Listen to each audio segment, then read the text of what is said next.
Kooti enkulu esaze omusango Nambigo yawaaba owa NRM Kawempe North nti okulonda kwalimu emivuyo era munnange kwakakananga Nalukoola ate tebamugjeeyo mu palamenti okulonda kulina okubeera nga kuddibwamu. Mpuuga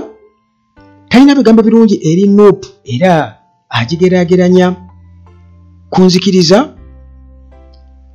era nga eno erina abantu abalina ebiragiro abalala balina okubeera nga bagoberera ate okulabula okuva eri ambasada wa Germany mu meeting gye babadde muri Salim Saleh kuvuddemu okulabula okuva eri muhoozi nga alabula protocol era bw'atyo munnange n'amukakasa nga bw'ajja okumutegeera akamuvaamu ajja kumutegeera obuka. Bw'etyo munnange nkulamusizzaako gwe nampuliriza wano ku Uganda at large gyebaleko gyonna gy'otuusaako engalo mu mikwesese munnange kye twamaze tukubeera nga tukijjako. Kakati munnange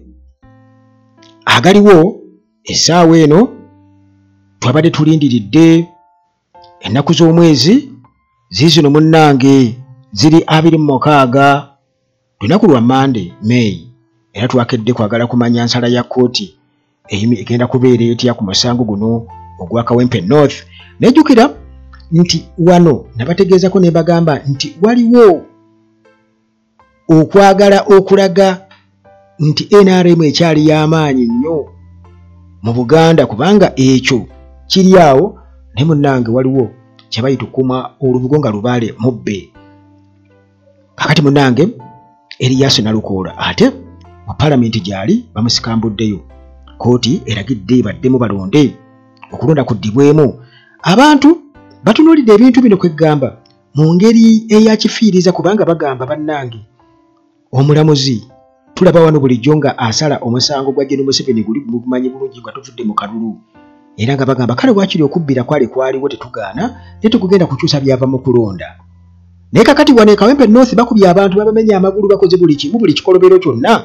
Naye munnange njagala okubabuulira nti essiga eddamuzi likyalina okulaga nti liri independent kubanga kati ebiseera biweddeyo bwe batyo essente z'omuwi w'omusolo era zigenda kuddamu okubeera nga zibonaabona. Jjukira nti akalulu kano General Museveni yakateekamu obuwumbi obusukka mu 6 era nga baamukakasa nti bagenda kuvaayo n'obuwanguzi. Kale kwegamba byonna bigenda kuba bitambulira awo kubanga birimu n'okwagala okwavuwaza Nalukoola. Kakati munnange ebyo bwe bityo biri era nga High Court wano mu Kampala emaze okubeera nga esikambula Nalukoola okuva mu palamenti ku kulondwa okwaddibwamu Kawempe North oluvannyuma lw'okufa kw'omugenzi Ssegiriinya. Kakati munnange Nalukoola yalondebwa era n'ajjuza ekifo ekyo ekyavaamu omugenzi Mohamed Ssegiriinya mu mwezi ogwa January. Okulonda kwalimu emiggo mingi nnyo era nga abajjaati baasalako buli wamu. Farida Nambi mu ngeri eya mukalukalu tajja busira ng'ali ne bakama be bwe batyo ne batwala omusango mu kkooti nga bawakanya ebyava mu kulonda nga bagamba nti kwalimu effujjo lingi nnyo wamu n'okubbira. Kakati munnange mu nsala y'omulamuzi gye batuwadde ennaku z'omwezi 26 lunaku lwa Monday omulamuzi wa kkooti enkulu Justice Bernard Namanya bw'atyo agambye nti abalonzi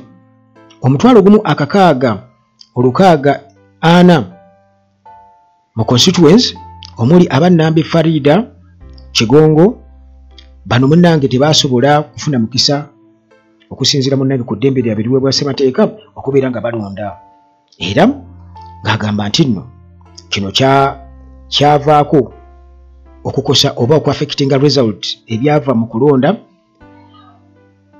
mu ngeri efaanaganako bwetyo. Kati bw'atyo n'agamba nti Luyimbaazi omulamuzi atugende nti Luyimbaazi Nalukoola ye kennyini nnyini yamenya amateeka ya campaigninga ku lunaku olw'okulonda Mbogo Primary School playground we byali awo K80 ne MAJ those are the polling stations ne Kazo Angola KAL ne KZ the polling stations wali ku LC office polling station nayo bwe ya campaigningira yo yonna ndowooza yagenda atambulayo ku lunaku olw'okulonda era nga bagamba nti bannange guno gwali musango wansi wa kawaayiro ak'ekikumi subsection 1A ne B ne section ey'ekikumi subsection 2A n'akokusatu mu Parliamentary Elections Act. Kakati munnange bw'atyo omulamuzi bw'atugambye, omulamuzi Namanya, era bw'atyo n'agamba nti Nalukoola alina okubeera nga ate ebyokubeera MP abivaako bw'atyo. Oba oli awo tetumanyi, sinaba kubeera nga ntegeera nti baba bawaddeyoko nti alina okusasula oli ssente, naye kati obu Museveni ate bano banankoloza n'okungoloza, kubanga Museveni yateekayo obuwumbi 16. Tebagamba ffe twateekamu ssente zaffe nnyingi, ate abasajja tebakwatibwa nsonyi mwenzo kyogera. Kale munnange abantu batulaba nti nno Uganda engeri gye bagimistreatingamu, gye bagiyisaamu bubi, kubanga eggwanga lirina amabanja mangi nnyo agatandika okubeera nga gasasulwa, era nga bagamba nti abantu baffe bali mu bwavu obutagambika, ne gavumenti eri mu kwonoona ssente mu bintu ebitagasa. Milioni 10 ze babawadde ba MP bonna bagenda bongera 1,200. Enguzi etambula mu ggwanga etaliiko agamba. Kale munnange oyinza munnange naawe okuteebereza nti akalulu kano aka Kawempe North okukaddamu n'okukakuba muli ogwasoose katute ssente nnyingi nnyo, ate nga tukimanyi bulungi nnyo nti Kawempe teriyo buwagizi bwa NRM. Byonna babikola munnange kwagala kutwaliriza budde batuuke mu 2026 kwegamba okulaga nti webali nnyo bakyaliwo nnyo. Kakati bino byonna byali bisuubirwa, era Nalukoola bw'atyo okusinziira ku mbeera nga bweri kooti kati awo bweti bwesazeewo, naye nabagambye nti obululu buno obubaddewo wakaali ekayunga n'obulala bonna NRM gye babadde bakuba abantu, gye babadde babba obululu, ne mu kalo kennyini aka Kawempe North nga kagenda kubaawo, bamuberaiza aba NUP bategeeza omulamuzi Byabakama kennyini nti ekayunga baamuyita ng'ebintu bitabuse n'atuuka n'okujja kennyini nnyini, naye tewali nnyo kyakolebwa kiri awo. Kakati ekkooti munnayinkana akalulu nga bwe kaali mu bunkenke obwaliyo n'ebintu ebitaatuukirira ebyaliyo, kooti bwetyo munnange watali nsonyi bwetyo bwesazeewo. Kakati jjukira nti NUP ng'ekibiina kye kintu kwegamba buli munnabyabufuzi ali wano nga ali wansi wa Museveni, njogera ku abo abali mu opposition n'abo ababuzaabuza oba abali mu NRM, bonna twalira wamu, naye nga bo bakolerera kubeera mu opposition, tebalina kigambo kino nnyo kye bagenda kwolekeza NUP. Era nga neewola ebigambo bya Mpuuga ye agamba nti NUP agirabanga cult, agirabanga enzikiriza, era nga abantu bonna abagirimu bakkiriza bali wansi wa muntu omu ye Bobi Wine. Kakati ono Mpuuga nga era ali ku kaadi ya NUP nga yaliko leader of opposition,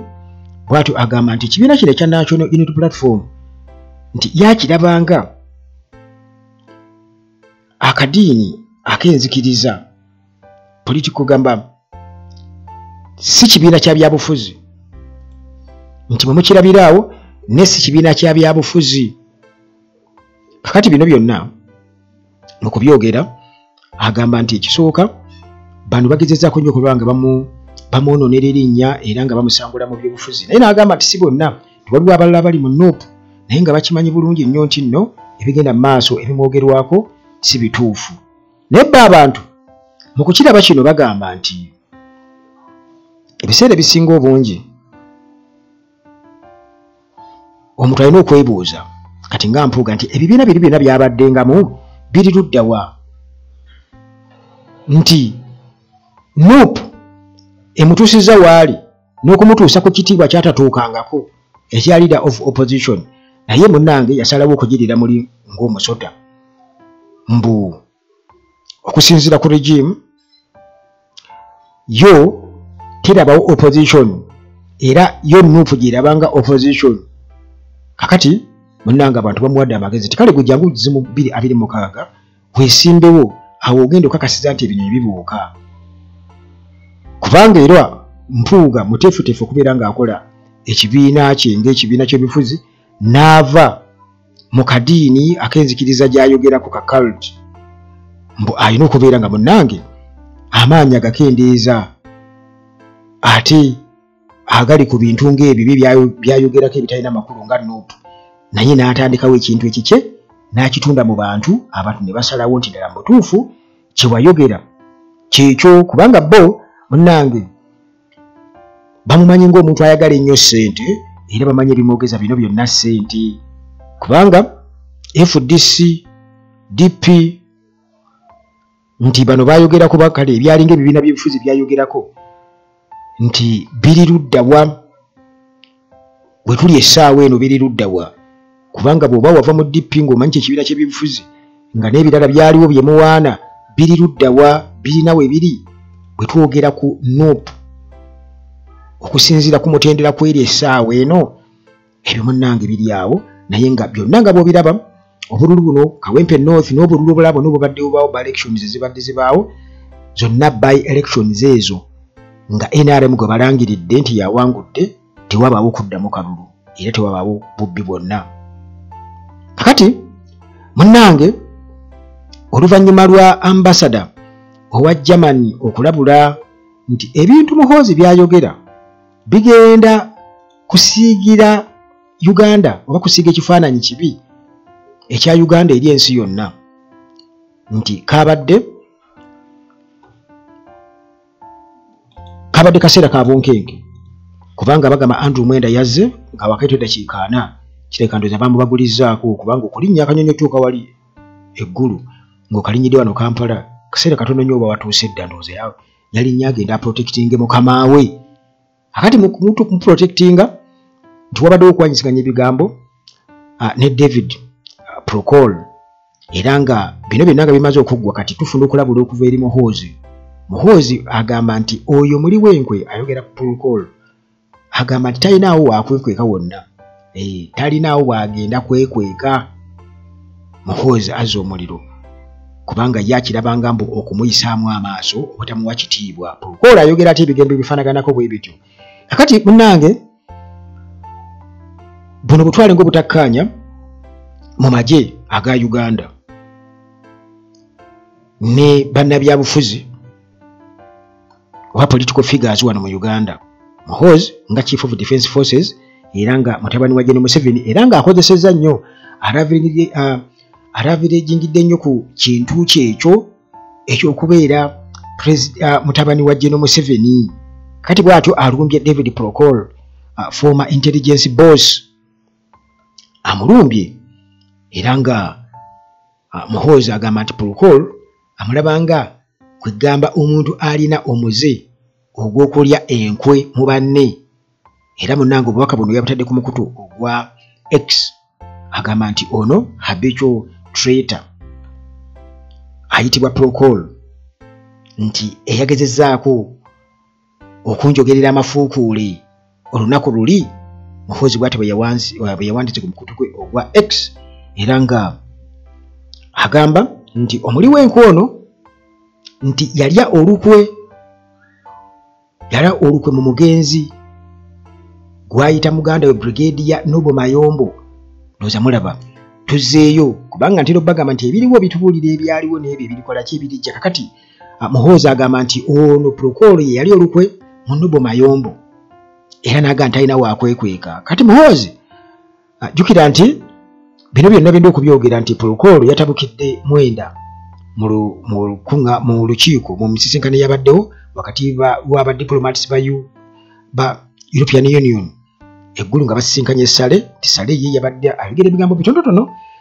Mwenda nga ayogera mutujjeeko obufunzi bw'amatwale temugenda kukola mutya Procol n'amugamba gundi sirisaakoko sirikaka obadde ki muleke kulinnyirira ddembe ly'abantu kutubunya bannayuganda nga mwekwasa nti ababagambyeko bafuzi b'amatwale ekyo tekijja kukola kubanga ate sayidi eri kakati munnange kino nekyongera okulaga nti waliwo obwonkeke bw'amaanyi nnyo era jjukira nti Procol yalabudde nti waliwo amaanyi agasusse okuva mu magye naddala mu kusalawo okweggwanga nti amagye kati ge gasalawo buli kimu. Jjukira nti Pulukolo munnange yakolako nga Director General owa External Security Organization ESO, era nga eno yeemu munnange ku top intelligence agencies wano mu Uganda, era nga ono amanyikiddwa mu kwogera mu ngeri ya nnaamwatulira ku nsonga ezitali zimu, era nga tatya ku challenginga abo bwe bamulabanga abanene ekyo abantu bakimumanyiiko. Kakati munnange Muhoozi mu kulabulako yayogedde ku Brigadier Noble Mayombo, era nga ono yali musirikale w'amaanyi era nga former top government official, era yafa 2007 akatwa ke kamutta, era ye kennyini yakyogeraga nti abasiru banzise akatwa yakanywa bakamutega, era n'afa mu ngeri efaanaganako bwetu. Kakati Muhoozi ye nga ye Muhoozi, ekisooka waliwo akakwate kanene nnyo wakati we ne Noble Mayombo, ababimanyi mubimanyi mu buzaale. Akati era ekyakireese akikomeza busungu. Kati Muhoozi agamba nti Pulukolo nti yalya olukwe mu Mayombo emyaka mingi egiyise emabega, era nti bano bonna baali bakola mu gavumenti ne intelligence. Kakati munnange okulwanagana kuno mu ngeri y'okuwanyiseganya ebigambo, Bannayuganda bo batunula. Sisuubira nti ate ku ludda oluvuganya gavumenti tago mawulire mabi, ate era abantu munnange bannamwatulira tubeetaagira ddala. Kakati munnange ba political experts bagamba nti obulumbaganyi buno wakati w'aba top officials kitegeeza nti image eya Uganda People's Defence Forces tebagiresebwa ggulu, bagenda kugisaaba ebitoomi, era nga kano kabonero akalaga nti waliwo enjawukana nnene nnyo mu magye, era ekyo munnange kyamaze dda okubeera nga kiruma. Sigenda munnange kubeera nga nsukkawo wano ku Uganda at large, naye nga okusinziira ku biriwo, era nga Pulukolo bwe yayogera juzi nti kirabika amagye kati ge gakola ki, ge gasalawo amaanyi mangi nnyo, naddala kati engeri gye balwanira okubeera nga bayisa UPDF Act ebyali mu kalulu kawempe